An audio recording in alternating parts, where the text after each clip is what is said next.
நான் உங்கள் சிபிபாறை ஜோதிடர் சாதிராகும்.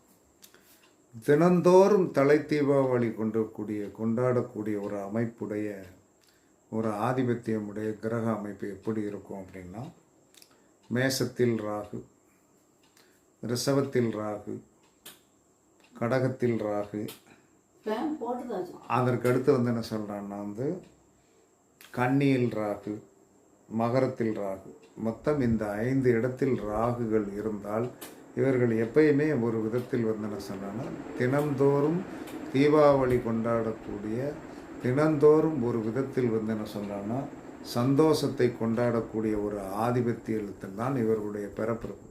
அப்போ ராகு பகவான் என்ன சொன்னால், மேசத்தில் இருந்தாலும், ரிஷபத்தில் இருந்தாலும், கடகத்தில் இருந்தாலும், கன்னியில் இருந்தாலும், மகரத்தில் இருந்தாலும் ராஜ வாழ்க்கை ஒன்று.